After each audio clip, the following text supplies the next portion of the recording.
Welcome to the Crazy Cool Family Podcast with Don and Suzanne Manning. Parents, what if we could give you the power to transform your family into something absolutely amazing? A family where everyone is healthy, gets along, loves Jesus, and has great purpose in life. Hey, let us flip your thinking to unlock the power God has given you to create your own Crazy Cool family. Hey, this is Jeff Zaugg from the Dad Awesome podcast. I love the Crazy Cool family, and specifically I hopped into Basecamp, all of these resources, the video resources, the specific guides that let me put the names of my daughters and my wife, and just showing me visually, hey, am I making progress? What areas can I attend more to? So I'm so thankful. I want to encourage you guys to hop into Basecamp, sign up, dive into those first intro videos. It's been so helpful for my family. Hello, parents. Welcome to the Crazy Cool Family Podcast. It's Don Manning today, not Suzanne, because I have a special guest, a really good friend of mine, becoming more and more of a good friend of mine, and his name's Jeff Zaugg. And Jeff Zaugg has an amazing podcast, website, ministry called Dad Awesome. And so Jeff ministers to Christian dads, helping them take their next step on their journey. Welcome, Jeff. Thank you so much, Don. It's been a gift to get to know you over the last couple months here, and then now to be in your home with my family, meet your wife, Suzanne. And so thanks for having me on. So Jeff, story's coming, but he has got his 4 daughters here in our home today. If you hear some noises in the background, that probably is. They're passionate. Yeah. They are passionate. Squealing little girls, which takes me back because I started with 4 daughters. And we were just talking about the similarities, they're similar ages. So we are super connecting on that. So with that, let's just start out with that. We'll get into your ministry in a minute. Give us a little snapshot of your family. Sure. Yeah. So my wife and I have been married almost 16 years now, and we have 4 little passionate gifts. So our 4 daughters, age 8 through our littlest is 9 months old. And so the family is full of excitement and passion. They actually, this morning, I was telling them, let's get excited. We're going to go meet the Crazy Cool family. And they've been saying it all morning. They've been like, Crazy Cool family, Crazy Cool family. So how?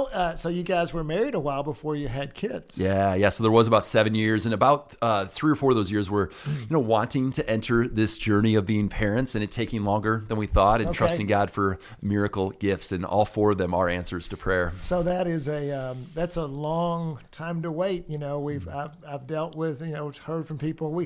That was not something that we ever had to experience, but. How was that? I mean, was it a tough journey during that time? Our circle of friends, we've journeyed with probably 1 out of every 3 couples that we're friends with really had a season of waiting and trusting God and not getting pregnant right away. Yeah. And it's so we've cried more with others than with us, because there was a period of years, but I wouldn't say that we grieved and were like, man, God, why haven't you answered this prayer? Or really felt like there was any loss or lack, though we were hoping, and it was hopes deferred, but it wasn't heart sickness, as the Proverbs talk about, where some of our friends, it's just been, we've really entered that and seen God provide, and miracle babies have come, and some are still waiting for that miracle. Yeah. But it was a season of trusting God. And then God also brought about some healing, though, in some other areas while we waited, that we look back on now as a gift that we didn't, God would have provided either way, but it was a gift that His timing was perfect. Wow. And just, so encouragement to people, I know there's a lot of families out there. There are a lot of parents that are waiting on that next child or waiting on the first child. And so, God is faithful. Yeah. And it's so cool to see that story coming out, so the next part of it is that, so you were on staff at a church for a while, and then you went into this ministry. Tell us about kind of the start of the ministry, your time at the church, that type of stuff. Sure. It was, very grateful. We've been at the same church up in Minneapolis, Minnesota for it was 16 years at the same church, but for 7 of those years, I got to serve as a pastor there, and kind of an unexpected turn. I never saw myself as a kids pastor, but my lead pastor asked me to make a move out of a campus pastor role into the kids and family pastor. And it was unexpected, but my heart just grew. I loved serving in that role as a kids pastor. But I found myself every other month praying over these young couples for the moms and the dads at baby dedication moment, and seeing these dads and knowing I was not offering those dads any kind of a pathway of intentionality. And then I started to look at myself saying, hey, how intentional am I being about my fatherhood journey? Am I reading? Am I learning? Am I growing? And so I went to look for resources and then quickly decided, hey, I want to help find and create that resource, not for my own learnings, because I was a young dad. This is 4 years ago. So I started Dad Awesome I'm a curator, I'm a learner, I'm going to gather voices and ask questions. And I've been doing that now for 210 weeks. I've been releasing a podcast every week, and it's been such a gift. So Dad Awesome, started as a kids pastor, and then a year and a half ago, I launched into it full time. So you recently did that, and with that, you also have the ministry to the fatherless as well. Tell us a little bit about that. Yeah, so Dad Awesome is primarily resources for intentional dads that want to grow their intentionality. You got to go find it and say, hey, I want to become more Dad Awesome. Right. Fathers for the Fatherless is more of, it's that wide open, inclusive, we believe the call on every man is to be a father to the fatherless, and it's activity based. So we actually invite men to bike 100 miles. Did you catch that? Did you catch 100 miles? So they're going to bike, not motorcycle, but pedal bike. And we actually are introducing a run as well, but we do a hard thing as a team on behalf of the fatherless. And so this has been a gift to see all the men who say, I want into this mission, and they train together, we bike together, we learn together, and our hearts break for the fatherless. And then we go home, those of us who are dads, which has been all of us so far, we're just now including any man can join, but we go home and we're more intentional with our own kids if we learn about the epidemic of fatherlessness. And then we raise money for local and global partners. Okay, let me get this straight though. So you get a group of guys and they join, and in 12 to 15 weeks, you can get them where we can ride 100 miles. That's right. We were in 5 cities this year, and the teams, half of our team are not cyclists. They start road biking to join the team, and they can train up, and it's perfect time to really grow some friendships as well as you train together. So Jeff and I have talked more about the Dad Awesome stuff than the Father for the Fatherless. So this is kind of new to me too, but it's just fascinating to me. So I think about, like I used to run marathons, and so to take somebody from, a 100-mile bike ride, I've never done a bike much with bikes, but to think about going from, in 12 to 15 weeks to running it, I don't know, bike wise, I guess it'd probably be the equivalent of maybe a half marathon or something like that. Yep, right on. So, I guess that makes sense. But I mean, gosh, I've never been a biker before, but thinking about going from zero, never doing it, to 100 miles, like in Wichita Falls, they have the Hotter Than Hell 100. I've heard of this. Yes. And so it's in the middle of the summer, and it's like seems so daunting to me to think about doing that, but to think about training for it and doing it in 12 to 15 weeks. Well, and there's so many reasons that we would go do a hobby or something away from the family. If you look at, dads, life is full, and to take time on a Saturday morning, 2 or 3 hours to go ride your bike, right? We look for habit stacking. So, and what we found, we've had great testimonies back from moms and wives who have said, man, my husband for these 12 to 15 weeks has taken a chunk of time away. It's about 35 to 45 hours of training put in. So it's a lot of time. Yes. But that time away has been... Over 15 weeks. Yeah, exactly. That time away, though, has been friend time. So they're developing deeper friendships. They've gotten in better shape. That time has been more drawn into their local church. So it's because we're planted in local churches. They've learned about fatherlessness. So their heart's been more on mission. They've learned about intentional fatherhood, and they've had a bunch of fun. So so if we can bring all of that habit stacking to those chunks of time away from a family, and a dad returns stronger, better friends, more engaged in their church, that's the prayer. So let's kind of close that segment with this. So if a dad wanted to be involved in that or to get a group together, tell them where they would go to do that. Yeah, sure. Thanks for the invitation. So we have a simple website. It's f4f.bike. So F, number 4, letter F .bike is where they can find that. And that'll be in our episode notes as well. We'll put that in there. Perfect. And then Instagram, @Fathers for the Fatherless, you can kind of track with. We were in 5 cities this year, and praying for probably 8 to 10 cities this next year. So right now, if they're not in that city, they would be joining, but there's no way to form your own group or anything like that. You can request more information about getting a ride in your own city. So they could, getting a ride in your city. There you go. Okay, gotcha. Or they could travel and join us in one of the other cities. Yes, sure, absolutely. Sure. So that because they would do the ride there. You got it. So they could train in their city. Absolutely. But do the ride there. So guys, all kinds of ways to do that. Yeah. And so that's cool. And so So you've got the Dad Awesome, the podcast that you do, and he interviews dads. I was, by the way, I'm on his podcast. It just released. Well, I don't know when this will release. We're not sure what the date of this podcast will be, but going back, we're doing this in end of January. So if you go back to his January podcast, you will find me on there if you want to listen to me in his podcast. So what's interesting to me too is that with your ministry, you are traveling with your family in a recreational vehicle. Yes, it's true. It's an RV, ladies and gentlemen. So picture Jeff and his wife, Michelle, and their 4 daughters, which are 10, no, they're 8, 5, 3, and 9 months. You got and the it. most precious little 9-month-old girl. She's in our house. I'm going to keep her, I think.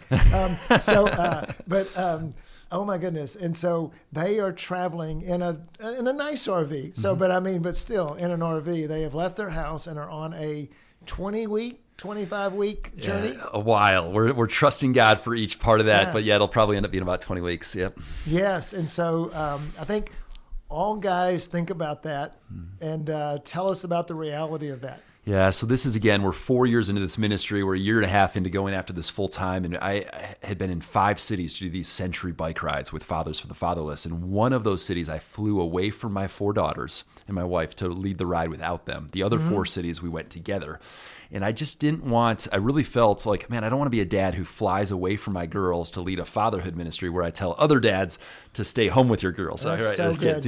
So that's the concept. Now, of course, there's amazing parenting ministries that a dad does need to do some travel. And that's, of course, we got to pray for discernment with that. But we prayed about an RV, found the RV, hit the road, and are skipping Minnesota winters. We're avoiding Minnesota winter. But yes. we're being invited to these additional and not cities. doing it during Texas summers either. We picked the right months. Yeah, we're thankful. But as we travel, we're gathering men, and we're doing listening tours. We're listening to what's God up to, fatherhood. Like, man, what are you feeling? What are you experiencing? And then we're doing podcast recordings. What will be the cities on your Yes, journey? we've been to Colorado Springs, to Phoenix, to San Diego, to Austin, Texas, Waco, Texas, Dallas, and then we'll head to Atlanta, and then we'll be in 4 different cities in Florida. All over the country. I mean, we're not just staying regionally. We are going California to Florida, everywhere up in between. Through Nashville on the way back. Yeah, so we are hitting the kind of the southern United States this tour. And just really we're trusting that God's bringing us together with partners and podcast guests and groups of dads. And we're just going to see what he does. We're not trying to hustle any growth or expansion, but God has tripled really the impact of the Fathers for the Fatherless initiative every year. He's tripled it. Wow. And so I just want to dive into just a little bit for you said, okay, I was traveling and then needed to make another decision because I was telling fathers one thing and really felt like I might be doing another. Jeff is a very intentional father. You even said, hey, I want to go back. I got to figure this out. I always say that I had to learn how to win. Yeah. I had to learn how to win at parenting. I looked at my daughters. I never knew I could love like that. And I said, I got to figure out how to win this game. I don't even know if I know what winning looks like. I know what losing looks like. Yes. And I don't want that. And so you made a decision to adapt your life adapt your career, in this case, career/ministry, into your family. How did that happen? I mean, so tell me, I think dads think about that all the time, and work is too much, and I don't know how to get balance, and, should I travel with my job, or, where is God? Tell us kind of how you have, and you've obviously gone through a lot of change in the last couple of years, starting the ministry, how does God get into that? How do you make those decisions? It's a complicated but important question because we are called to be responsible and to steward what we've been given and provide for our families. So it's not an easy one answer fits all type question. For us, we were thankful to have 3 years of doing leading Dad Awesome on the side as I had a day job of being a pastor. And my wife started praying before I did about would Jeff be able to quit his job and do this full time? She saw the deep passion, but we didn't have a financial pathway to make that happen. Right. And so it did become clear. And I do pray, like after Jesus rose from the dead, he was walking with his disciples and they didn't recognize him. And he's talking with them and then he disappears. And later they're like, didn't our hearts burn within us when we spoke with him? And my prayer, and this has happened for us for this trip, to go on this RV trip, our hearts were burning, not just mine and my wife, and not like it's wild what God did even to change my wife's heart in this, because I would not have said it's part of her trajectory to live in an RV and travel like this. But our daughters even, their hearts were burning within them. They were crying themselves to sleep when we got home. After we did a first trip, we borrowed an RV, and they wanted to get back in their RV house, as they call it. So we pay attention to signals from what's God doing in our heart, what's mentors, what's my board saying, what's some of our friends, our friend circle. Really, the discernment process is complicated on quitting a job and going after a ministry, on hitting the road and renting a house. And I believe it has to be done in community. It has to be done with hearing God's voice. And that's what we pray for each step. We'll head home to Minnesota tomorrow if God tells us to. Right. If he starts closing doors and our hearts are also like, there's a change here. Yeah. We have seen him provide in each step, and we have plans. I think it's good to have plans and strategies, but for us, the discernment of homeschool our girls in an RV also has cost for the ministry, because the ministry, I think if I was at home in an office and able to work full normal days, probably certain aspects of what we do at Dad Awesome would go further under my own strength. Right. And we're counting on it, and we've seen it, God adding the miraculous to my efforts, because it's just different. The ability to respond to emails in a timely as we're traveling and moving this rig around, and both hands are on the wheel when I drive. That is a large rig going down the road. Yes. So anyways, long answer to say we have to hear the voice of God. And I just am releasing an episode here with Bob Goff here in a couple of weeks, and he'll just say, quit your job. He'll flat out, Bob Goff, the author, he'll say, quit your job, because most dads are in a job that was right for them 5 years ago, but are not courageous enough to quit your job today because of financial responsibilities and stuff. So I do think it's not radical like that without hearing the voice of God, but it is important to say, in this season for my family, maybe the hard decision, the radical decision, the not taking that trip or that promotion that has more travel is actually, when I'm 65 years old, when I look back, I'll say when I was 35 or 45, oh my word, how did I make such short-term, short-view decisions where the long game, doing what's hard here or maybe brings less money in the short-term or opportunities. I just think that's what I really cheer on, is let's be willing to be courageous if we hear God's voice. Like, don't do it under your own strength. Be courageous and take radical steps, but I think we need to be open to it. Well, and be careful listening to Bob Goff. If you do that, you will definitely take steps. He's a man of tremendous faith, and he's got some great books too. I mean, there's Love Does. That's a great. But what I want our parents to hear is, I think so often there's a couple things I heard in there. One of them is your wife started praying and hearing things before you did, but the communication with her and taking big steps is a big deal. Making sure that you are hearing God's direction. So how do you hear God's voice? What does that look like? There's books on that. We won't delve into all that here, but just being willing to take, one of the things the Lord's speaking to me right now is taking faith steps, not safe steps. Yeah, good. So often we want to, put it in a box and say, okay, God, if everything's nice, neat, and tidy, then I'll take this next step. If you've already provided, if you've already done this, and that doesn't happen. Right? I mean, it didn't happen that way. It hadn't happened that way for me, for sure. You got to step into, and then God, here's your RV, by the way, and here's your tenant for your house, and here's the things to provide. So often I love the story, you guys, and I want our parents to hear that. So. Yeah, we just the other day got a blank poster board out, and my 8-year-old daughter wrote down, and we came up with 34 ways God provided for us in the first part of the trip. And she wrote them all down in her handwriting, and we listed them off. These are all ways, and we used our photos we actually, to trigger memories and answers to prayer, we looked back through our photos for the trip. Yep. We were like, oh my goodness, that was unexpected. That was an answer to prayer. What about that? Oh my goodness, that was a miracle. And a lot of those are attached to hard moments.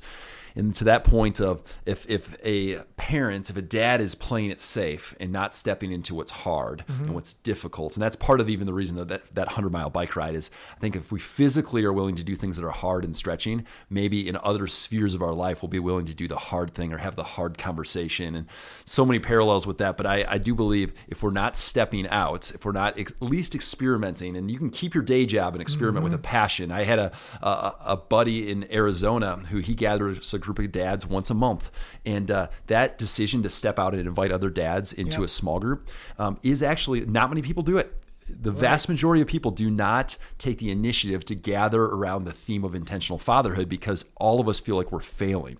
Like for me to start a podcast called Dad Awesome. Well, one, I started it when my oldest was 4 years old, and I felt like I was doing better when she was 4. I would never start, like it'd be so hard to start a ministry called Dad Awesome today because I see so many areas that I am dad average or dad awful. Dad awful, dad average, dad awesome. Like so I think we have to, courageous steps like Brian took and saying, I'm going to gather, even though I'm far from perfect. But man, the ripple effect forward of now these guys are praying for each other and sharing how things are going. And that's a courageous step. So they don't have to be RV trip courageous steps. Well, and wouldn't you say, I mean, I'd love to segue a little bit into this because you talk to dads literally all over this, at least this, well, you live in Minnesota, so literally all over the country. And so, you took a big faith step, but it was years in the making. I mean, you were on staff at a church, and God did lead you in a somewhat courageous direction.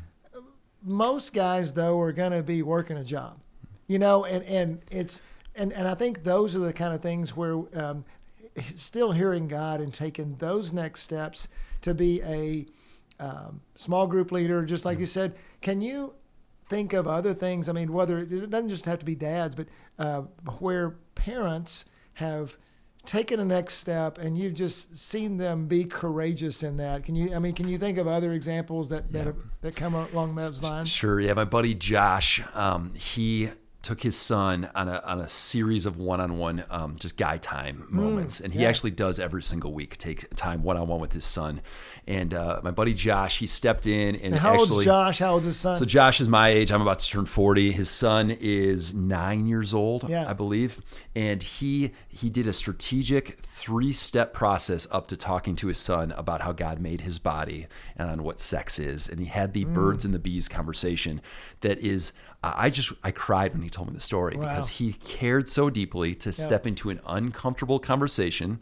And it's a conversation that most of our dads got wrong with us, that missed it or minimized it. And he took these steps to a point where I know, I wasn't there, his son's eyes were shining because he knows his dad cares for him and wants to be the first one to have that conversation. Yeah. And there's something about the power of the first for a dad and a son. I don't have boys, but I'm praying for 4 boys, 4 very specific boys that will marry my 4 girls. I'm praying for them. And I want so badly for those dads of those 4 boys to be courageous like Josh and to have that conversation in a way that's so God-honoring, so strategic, of not just dropping it, but he actually had lead-up conversations that kind of prepared his son for that moment. And his son went back and told Josh's wife, the mom, just how like he was so proud to know and to feel cared for and to feel like he knows something that's really important. It's part of the way God made him, and it's something to look forward to. So anyways, that's just an example of like courageous conversations that are maybe uncomfortable, that a lot of dads won't read the book or learn or prepare or set up the sequence of one-on-ones. Yeah. I remember in my own life, I was one of my deals was coaching my kids in sports.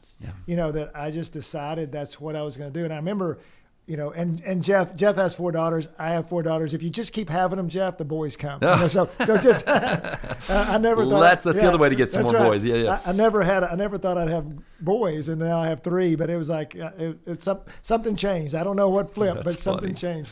But anyway, I remember thinking when I was a younger parent, one of the things I'm going to do is coach their teams. And I remember my boys started playing baseball, and I didn't have a clue how to coach baseball. I mean, I'd played baseball a little bit, up through maybe a little bit of high school, and but I certainly didn't know. I'd coached my girls in basketball, knew that sport well, but I'm walking into something that I don't have a clue to do. And so I wound up starting to coach with a buddy of mine who had 5 boys, actually. Great. And so he was a baseball player, and he taught me a lot. So, and all of a sudden, so I wound up coaching my boys for 10 years in baseball.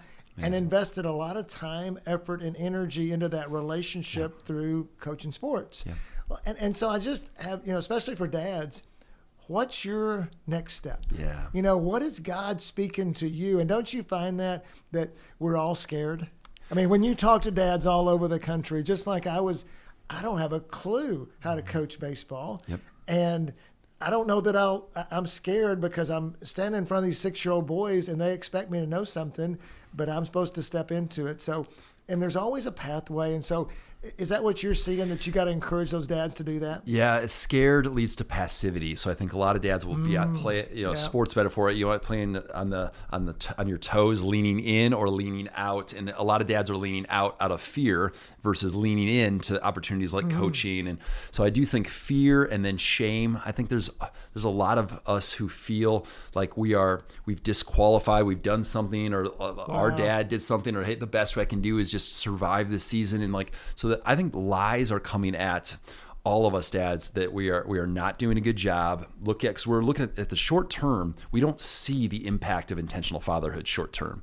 I don't see, there's so many ways that I just do not see that what I'm planting now is going to turn into something. But man, in the short term, it feels like it's more of the same. And would you say that, in terms of, we were talking a little bit before this about relationship and things, would you say that most of the dads you're seeing, they value achievement more than that relationship? They can see achievement, we accomplished this, or, we either in sports or they accomplished it in school. But so often it seems like we're investing in a relationship like Josh did. Yeah. We don't really see the tangible benefits immediately, right? Oh man, yeah. There's so many areas of life that if we invest here, we get an immediate result, and relationships are not like that, as we know. And but that's the key. That's what you're encouraging those dads to do. Yep. And so, but the short-term benefit's just not there. Yeah, it's like building a house. I've never built a house for myself, but I helped my dad build some houses when I was young. Yeah. And the excavating process and the footings being poured, it's below ground. And you'll never see that long term. But it's so important that the house stays strong long term. And I do think we need to be attentive to, this is a long season of parenting, of excavating and doing the hard work under the surface. And so much of that, especially if you're dads of little kids. So your 3-year-old is, what's her name? Rhea. I want to say Reva, that wasn't working. Yep. So Rhea's in there, and Rhea is a ball of energy. So Rhea will talk to you. She's 3 and you can barely understand her, but she can talk because she's talking so fast and she's telling me. So she's coming in there and we're talking about all these, ministry things and Dad Awesome and Crazy Cool Family and how we're going to energize dads and all this. And here comes Rhea in with her shark cup. That's right. Right? And really the best thing in her life is the fact that she ate a chocolate muffin and has a shark cup with orange juice in it. And so what's our job? Our job is to shut down and to say, wow, now what? I had to have Jeff translate. It's a shark cup. She doesn't do her H's. I think it was H's or R's. I can't remember. Yeah. But and so we just listened to her, and it seems so boring. Yep. It seems so not relevant, maybe, or whatever the word is. But those are the times that just drip, drip, drip, drip. You are changing the very fabric, the very nature of the very heart of your child. And we don't, and if I could encourage dads in any way, that when you do those things, when you choose to be intentional, when you when you just listen, and when you just ask questions, tell me more about that dollhouse. Oh my goodness. How many kids do you have in there? What are their names again? Just all those things that are so intentional about fatherhood, and it makes a difference. And you did that for my 3-year-old. You spoke, you are valuable to me, is what you communicated in taking time with her. And that we were able to do that. And so often it's in the normal flow. It's so easy to accidentally show you're actually not valuable in this moment. This other thing on my calendar, this other text that just came in is valuable. I miss this all the time. Yeah. All the time. Yeah, exactly. And so I just want to encourage dads in that regard. As I was talking to you about stories and stuff, it just seems like that, we tend to think, I've got to do these big things, and really it's just a small next step. What are you doing is a small next step, and it won't seem like it has a return. That's right. But it will over time. Yep. Yeah. And so can you, we also talked a lot about, and I'd like to address this a little bit, just the fears and the shame that dads have. So as you're talking with dads, have you had some examples of where dads have overcome that and, overcome the shame, even with their older kids? I know a lot of times as the kids become teenagers, dads tend to punt because they don't know how to connect with them anymore, and they're, just feeling like they're losing their kids. Yep. How have you seen dads overcoming that? Yeah, my perspective is mostly personal on this question, and it's I think that my identity as a son of God, me understanding that God loves me unconditionally, I'm a righteous son of God. The labels that are easy for me to put on myself are that, man, I'm messing up here, I did this wrong, or I misstepped here, or it's too late. And I just think that what am I believing about myself? Because with my relationship with my Heavenly Father, right.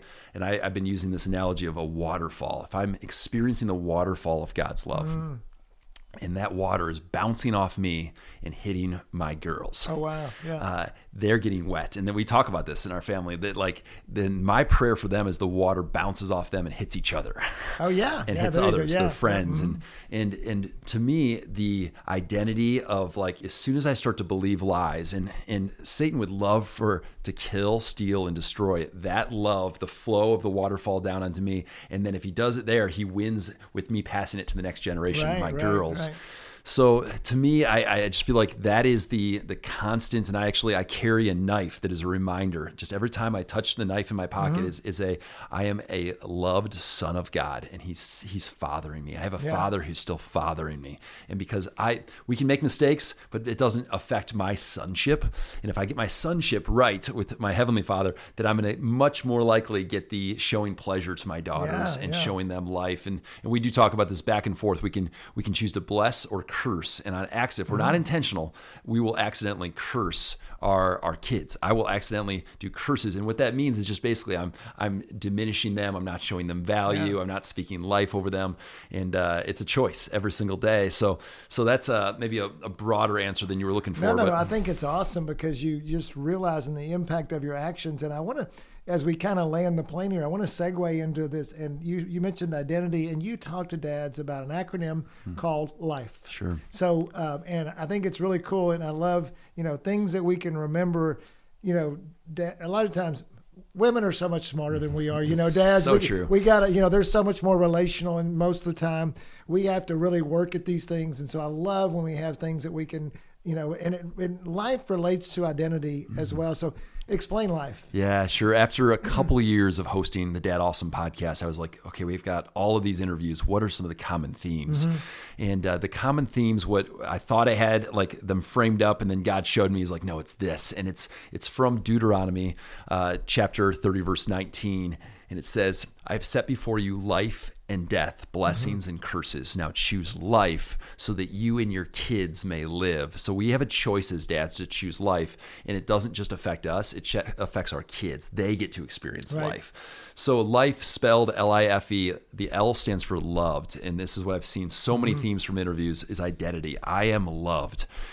As a loved son of God, it starts there, experiencing the love of the Father. And if we don't experience the love of God, how can we show his love, and how can we show our love to our kids? So identity is the L, is loved. I am intentional is the second one. Intentionality. We've talked about that a little bit today. Yeah, we have. From one-on-ones with your kids to how we speak life to so many areas of intentionality with friendships and marriage, and so much of what you've created, and a crazy cool family. Like it's intentionality. I am free is the F. Freedom. Hebrews 12, 1 and 2, of the sin that entangles, that we can actually cast it off because of Jesus. We can cast that off.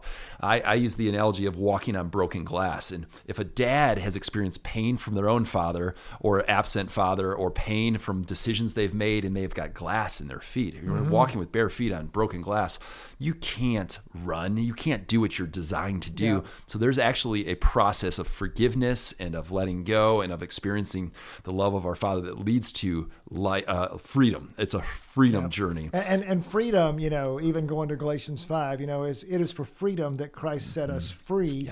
And if you look at freedom, it's not the right to do what you want, but the power to do what you ought. Yes. It's given you the power to do the right, to want to do the right things. Why? Because your identities in Christ. If we're loved, I want to wrap. I want to get to the E, but I just want to stop there for a minute, because if our identity is in Christ, and if we feel loved, we will then act out of who we are instead of trying to strive for who we are. We're not trying to get God's approval. We've already got it. Yes. We are a child of the King. We're not an orphan. Yep. We're a child of the King. That allows us to go in and be healed and to live free. Yep. So what's the E? They tie together so well. So the E is I enjoy my kids. Enjoyment, pleasure, delight. And this is the shiny eye stuff of like, God spoke this over Jesus. You are my son, whom I love. Right. He spoke identity and love and pleasure. In you I am well pleased. If we can be dads who show, I love being a dad. Kids know if a dad feels and says and decides and declares, I love being a dad, you are a gift. Being a dad is a gift. You are, what a gift you are. Not because you do stuff, but man, I just take great pleasure. I enjoy being your dad. So and it is only possible if freedom is a part of that. And freedom, just to jump back one step, seeing a counselor, dads who are courageous enough to go see a counselor. I am such a fan of dads saying, I will pay $125 an hour to go sit with a counselor and talk about some things that I'm wrestling with. To get that freedom. Oh my goodness. It is a Christian counselor, and you got to discern that process. But I cheer on dads who are just taking steps, and sometimes God will say it's the L, it's I am loved, it's the I, intentionality, it's the F, freedom, it's the E, enjoyment, pleasure. But we all can take a step in one of these areas. When I look at your acronym, and it looks like that, the L and the F, love and free, that relates a lot to me as a dad. That if I get healthy, if I'm a healthy person, I'm going to be a healthy father. Yes. And then the I and the E relate to more of how I interact. Good. That I do it with intentionality and I enjoy them. I love that your kids know whether you love being a dad. And also, I think your kids know whether you think they hung the moon. A lot of times we think as dads, I don't need to, they're going to get a big head if I tell them too much. But that's not what God did. He said, this is my son whom I love. In him I'm well pleased. Before he did anything. Yes. Yeah, he's just coming into John the Baptist, and he's built a few tables at this point. That's about it. And so, but because, and actually in our book, we talk about that I tell parents all the time, if your kid would believe that you thought that about them, this is my son whom I love, in you I'm well pleased. You've done it as a parent. Yep. If they believe that versus I'm never good enough for my mom and dad, I can't please them. I mean, you want to drive your kid away, have them think that. If you want your kid to talk to you, if you want your kid to believe, you want your kid to be inspired, if you want your kid to be confident, people ask us all the time, how come your kids are so confident? And it's because we show them we believe in them. We parent to the relationship, not to the behavior. And so I love that acronym, love, being filled with God's love, and also loving your children like that, being intentional, being free, and enjoying your kids, just laughing. I love it when they came in that, he's coming in with his 4 daughters, so reminded me of, 20 years ago where I was. And there is a vitality to the family. The kids take care of each other. You can tell they respect you and they feel safe with you. And so I love that for your family, and we want that for every family. The cool thing is, and I think you see this too, Jeff, every family can be crazy cool. Yes. Every family can have life. Yeah. I mean, it's not a zero-sum game. It's not a competition.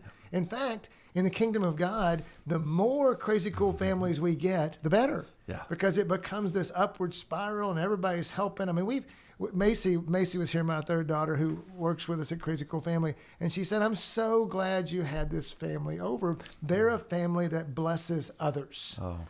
I mean, and they're a family that comes in, and you go, there's some families that come in and you go, ooh, wow, maybe when are they going home? Yeah, exactly. But not Jeff's family.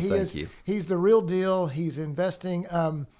Let's wrap up with, anything you want to say about your ministry, anything you want to say to moms and dads out there that you want them to know about you guys? Yeah, my encouragement to parents is to go after it. God's put something on every single one. I mean, you and your family obviously started this amazing ministry, crazy cool family.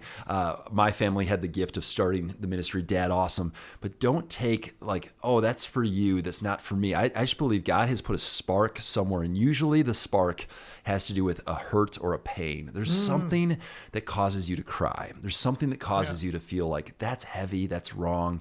And every kid that has a parent that's doing something out of a deep passion, out of purpose, like God's done something in me to want to go change that. It doesn't mean you have to start something. It could be that you actually go help someone else who's leading that ministry, but just to move into, I can be a difference maker for the kingdom. And it isn't, and this is outside of just the little ones that God's given me. They benefit so greatly from a parent who's going after it. So I just want to just encourage and cheer you on to, there's got to be something. God has got to be showing you something that you could just say, hey, I want to go, and it's about others. The more we get ourselves away from ourselves and about others, our kids grow up seeing a parent who's like, my dad's heart, my mom's heart breaks for this, and they did something about it. They took action. Well, and I think you're going to hear, Jeff is a real inspiring person, and so I really encourage you, dads, to go to the Dad Awesome podcast. How do they get there? Yeah, just dadawesome.org. Okay, and they've got episodes. I mean, he's actually got some. If you go to the website, I got some videos. I was watching a deal the other day. We did the banana deal. You know, that's where amazing. So Jeff's got a video on there where they take a banana and cut it into slices, and then they were catapulting it off a fork in trying to get it on the baby's on the high chair. Yes. and poor baby's just like, covering their head because duck and cover. It was so funny. So there's just funny videos on there. But I mean, the Dad Awesome podcast is so cool. I just think you're doing a great work. Thank you. I think it'll be inspiring to you dads. And then the website for the fatherless is f4f.bike. Yeah. So if you want to get a group together, connect. Maybe have that come to your city. And then just, I think Jeff's got a way on his website just to connect with him. Sure. If you have any questions about anything as well, just there'll be a way to connect there on the website. So super excited that you're here. Super excited for the rest of your RV journey. Here we go. Game on. Yeah, so Florida, and they're doing a great job. So thank you for being with us, and I hope you've enjoyed this podcast. So as always, parents, go be crazy. crazycoolfamily.com.